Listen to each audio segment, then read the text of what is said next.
Hello everyone, welcome to my channel. Previous lecture में हमने power system के generation of electrical energy के MCQ को सॉल्व किया था। अब आइए इस लेक्चर में हम ट्रांसमिशन लाइन पैरामीटर के एमसीक्यू को सॉल्व करते हैं। So let start. First question, for which of the following the excitation control method is satisfactory? Option first long line, option two low voltage line, option three high voltage line, option four short line. 5 second का time है आपके पास। Time over.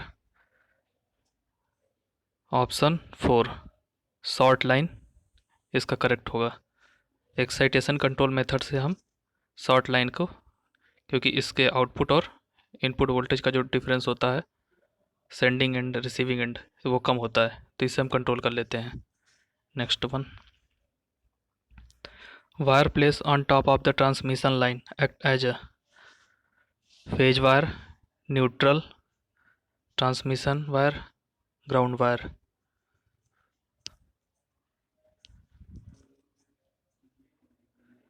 Time over. Wire place on top of the transmission line, ये transmission line के top पे जो wire होता है टॉप से गया है। बाकी ये फेज वाली होती हैं, ये टॉप वाली को बोलते हैं ground wire.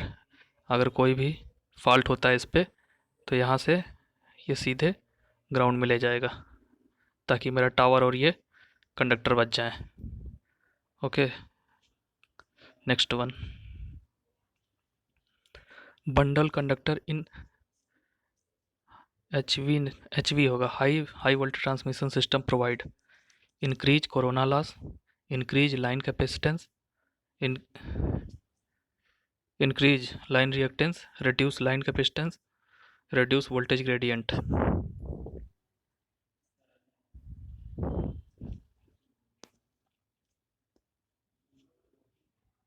Okay, time over. Bundle conductor से अगर हम यूज करते हैं तो हमारा जीएमआर जो होता है, जीएमआर बढ़ जाता है। जीएमआर बढ़ने से एल जो होगा कम होगा और सी जो होगा वो बढ़ जाएगा। तो इंक्रीज लाइन रिएक्टेंस ये रॉन्ग होगा।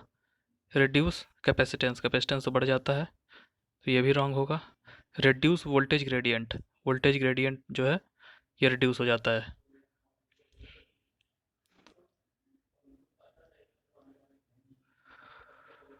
Copper conductor generally used for transmission line because it has a longer life and high conductivity, is strong enough to allow long span, required more support, required more insulator.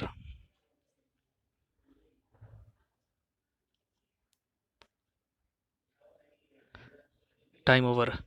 देखिए copper conductor हम क्यों generally use for transmission line, because copper है, copper का resistance जो होता है वो कम होगा तो कंडक्टेंस इसका ज़्यादा होगा।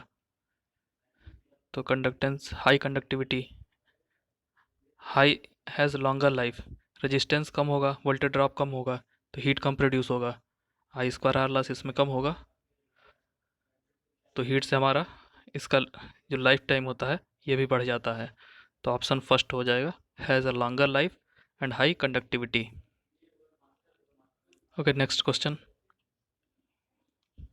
ACSR now in place of copper in overhead line because of high current carrying capacity, being lighter in weight, economical and high tensile strength. All option are correct.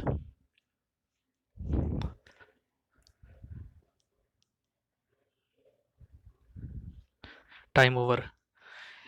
देखिए ACSR कंडक्टर, ACSR का full form पहले आपको आना चाहिए, aluminium conductor steel steel reinforce होता है। Aluminium conductor होते हैं ऊपर और बीच में एक स्टील होता है। तो स्टील बेसिकली हम देते हैं ताकि इसका ये टेंसाइल स्ट्रेंथ बढ़ जाए। इकोनॉमिकल किस सेंस में है, ऊपर हम क्या है एल्युमिनियम कंडक्टर यूज कर रहे हैं, एल्युमिनियम कॉस्ट कम आता है। पहला इकोनॉमिकल हो गया और हाई टेंसाइल स्ट्रेंथ, तो ऑप्शन सी इसका करेक्ट होगा। आई होप समझ में आ रहा होगा आपको। Next one, 66 kV is suitable for transmission of power over 30 किमी, 60 किमी, 120 किमी, 200 किमी।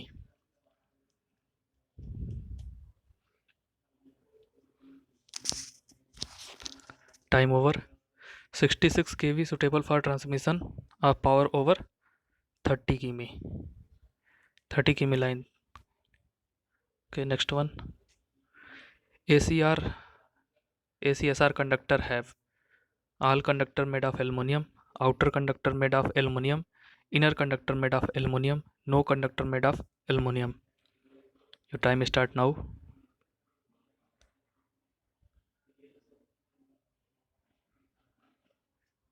Okay, time over. ACSR aluminum conductor, steel reinforce. Steel बीच में होगा, ऊपर सारे क्या होते हैं, एल्युमिनियम होते हैं, एल्युमिनियम का कंडक्टर होता है, तो इसका हो जाएगा outer conductor made of aluminium, या आउटर वाले सेल जितने भी हैं ये किसके बने हैं, एल्युमिनियम के बने हैं, और बीच वाला जो है ये है स्टील का, तो outer conductor made of aluminium, option B is correct. Next पे चलते हैं। The number of conductor in double circuit transmission line is, देखिए ये थोड़ा अच्छा क्वेश्चन है। One earth conductor along with 4 conductor, one earth conductor along with 6 conductors, one earth conductor along with 6 conductors, one earth conductor along with 8 conductor. Your time start now.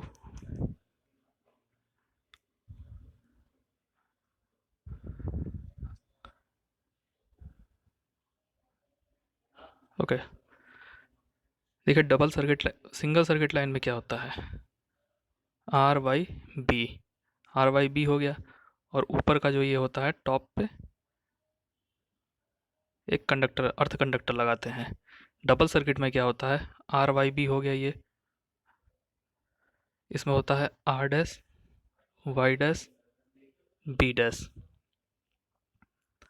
ये single circuit हो गया, ये हो गया double circuit. Total conductor कितने हो गए, 1 2 3 4 5 6, 6 conductor ये हो गए, और एक ऊपर टॉप पे लगा है अर्थ कंडक्टर, तो इसमें one earth conductor along with 6 conductor, यहाँ तो 4 दिया है, ये 6 दिया है, तो ऑप्शन बी इसका राइट हो जाएगा, one earth conductor along with 6 conductor. The earth conductor carries in a high voltage transmission line above the line conductor, below the line conductor, between the line conductor, none of these. ये easy question है, try करिए आप।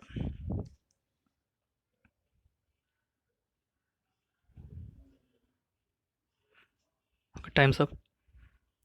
अर्थ conductor जो होता है ये सबसे top पे लगा होता है, फिर नीचे ये फेज वाले होते हैं, तो above the line conductor, option first above the line conductor, ये राइट हो जाएगा। For the transmission line, if the booster transformer are to be used, preferred location will be, booster transformer को हम कहाँ यूज करते हैं, at receiving end, at sending end, at intermediate point, anywhere in the line. ये भी थोड़ा अच्छा question है, ट्राई करिए।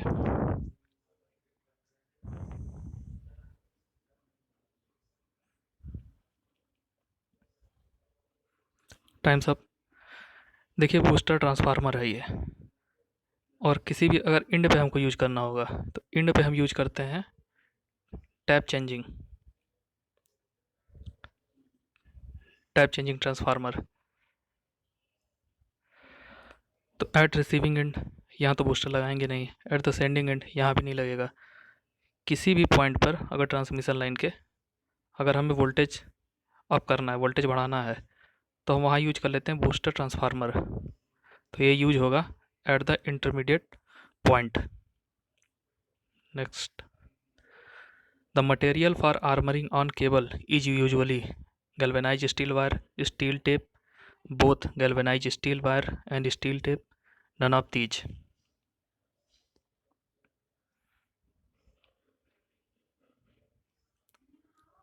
Times up. देखिए आर्मरिंग का बेसिकली जो यूज होता है केबल में,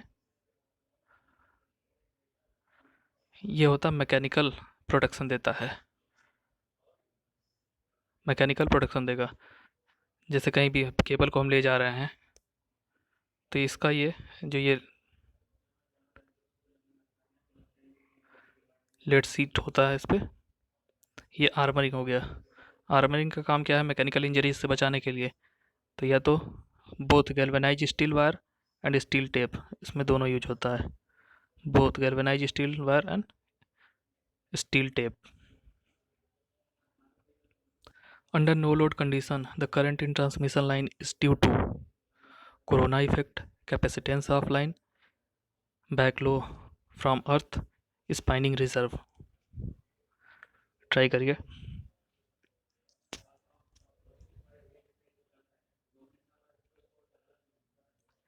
टाइम्स अप।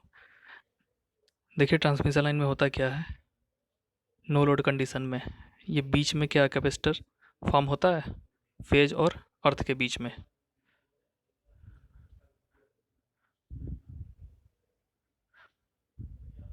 एक minute,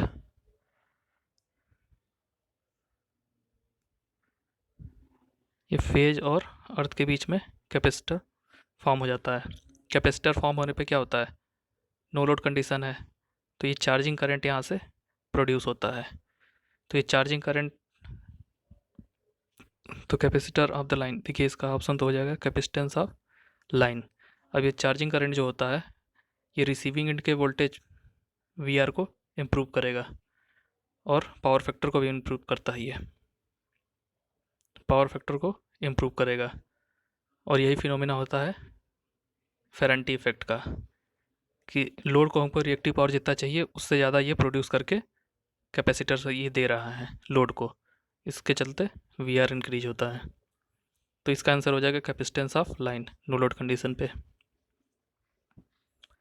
transmission line consist of which of the following distributed constant, resistance and inductance, inductance and shunt capacitance, resistance and series capacitance, resistance inductance series and shunt capacitance. Try करिए।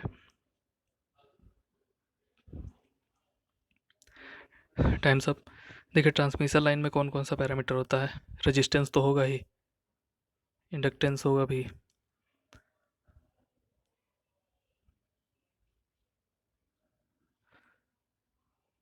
तो इसमें resistance होगा, inductance, capacitance, are होगा, L होगा, series and shunt capacitance. Series capacitor in transmission line are of little use when a load VR required is small, a load VR required is large, a load VR required is fluctuating, none of these। ये थोड़ा अच्छा question है, try करिए।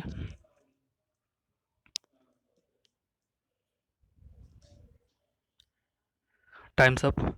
Series capacitor जो use होता है, series capacitor हम वहाँ यूज करते हैं जहाँ हमें बल्क में पावर भेजना हो, तो यहाँ पे यूज होगा, ये होता है EHV और UHV लाइन के लिए। तो load VAR required is small, load VAR required is large, जहाँ लार्ज रिक्वायर्ड है वहाँ यूज होता है सीरीज कैपेसिटर। लेकिन यहाँ क्वेश्चन क्या पूछा है, ट्रांसमिशन लाइन लिटिल यूज, तो बहुत कम यूज करते हैं। कहाँ पे, a load VAR required is small, इसका ऑप्शन ए करेक्ट होगा। जहाँ पे ज़्यादा होता है वहाँ तो यूज करते ही हैं, लेकिन यहाँ पूछा है कहाँ सबसे कम यूज करते हैं, जहाँ पे लोड VAR रिक्वायरमेंट स्मॉल होता है। Okay, next one.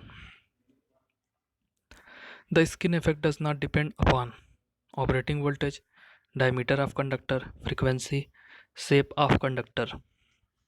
Okay, try करिए। स्किन इफेक्ट तो कॉमन क्वेश्चन है, ये तो लगभग आना तय होता है। Times up.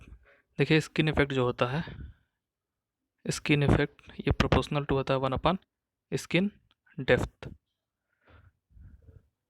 स्किन डेप्थ के, स्किन डेप्थ का फार्मूला जो होता है √2 रो ओमेगा म्यू होता है। तो ये रजिस्टिविटी होता है ω2πf इंटू म्यू हो गया। तो किस पे डिपेंड करेगा, डायमीटर ऑफ कंडक्टर इस पर डिपेंड करता है, फ्रीक्वेंसी पे डिपेंड करेगा, शेप ऑफ कंडक्टर, शेप कैसा है, स्मूथ है तो वहाँ कम होगा, तो शेप ऑफ कंडक्टर इस पर भी डिपेंड करेगा। कहाँ डिपेंड नहीं करता है, डस नॉट डिपेंड, तो ये हो जाएगा इसका option. Operating voltage, skin effect does not depend upon operating voltage. Next, which of the following voltage range is used in medium transmission line? More than 200 kV, 20 kV to 100 kV, 50 kV to 200 kV, less than 20 kV। Try करिए।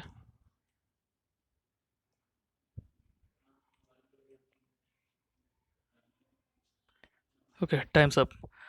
देखिए, सबसे पहले ये मालूम होना चाहिए short क्या होता है 80 किमी तक,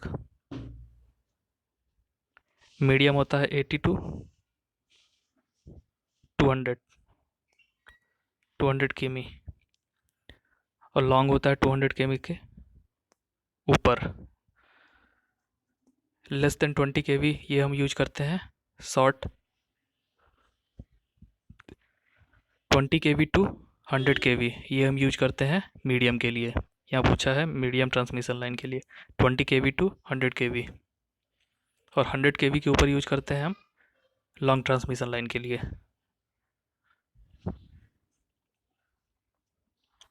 ये भी अच्छा क्वेश्चन है। For 3 layer standard by the number of strand in first, second and third layer respectively are 17, 14, 14, 8, 16, 12, 15, 10। Try करिए। इसके लिए आपको फार्मूला आना चाहिए। जो ACSR कंडक्टर बनता है इसमें कितने रहेंगे, पहला लेयर हो गया, दूसरा लेयर हो गया, तीसरा लेयर हो गया, इसमें कितने रहेंगे। तो इसका फार्मूला होता है 3x² - 3x + 1। तो कितना लेयर है ये, 3 layer.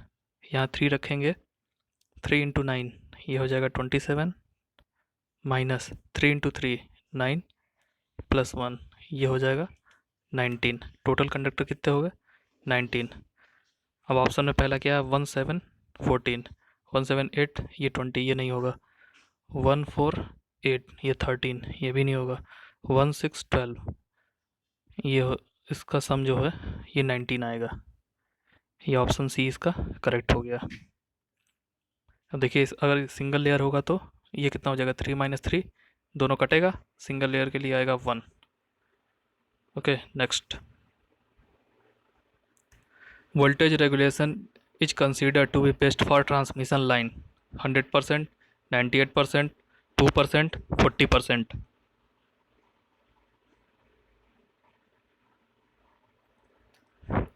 Times up. Voltage regulation जितना कम उतना ही वोल्टेज ड्रॉप कम होगा। तो ट्रांसमिशन लाइन के लिए वोल्टेज ड्रॉप क्या होना चाहिए, कम होना चाहिए, वो सबसे अच्छा रहेगा। तो आइडियल केस में आइडियली वोल्टेज रेगुलेशन कितना होता है 0। तो यहाँ सबसे कम कौन सा है 100% सबसे ख़राब, सबसे वर्स्ट 98 ये भी ख़राब है, 2% सबसे अच्छा होता है 2%।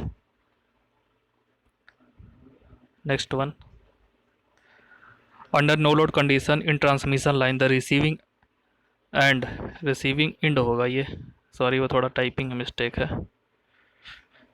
Receiving end voltage is greater than the sending end voltage this effect is called Ferranti effect, skin effect, proximity effect, corona effect. ये क्वेश्चन प्रीवियसली भी हम कर चुके हैं, मतलब इस पर थ्योरी जो है इसकी। ट्राई करिए। Times up. फेरेंटी इफेक्ट देखिए क्या होता है, नो लोड कंडीशन में क्या होता है ट्रांसमिशन लाइन के, नो लोड में होता है ये कैपेसिटेंस फॉर्म होता है। तो यहाँ से चार्जिंग करंट होगा, तो इसमें रिएक्टिव पावर की जितना डिमांड है लोड पे उससे ज़्यादा ये इसको देता है। तो यहाँ पे VR क्या होता है इंक्रीज हो जाएगा। तो इसी इफेक्ट को बोलते हैं फेरेंटी इफेक्ट। Okay, thank you.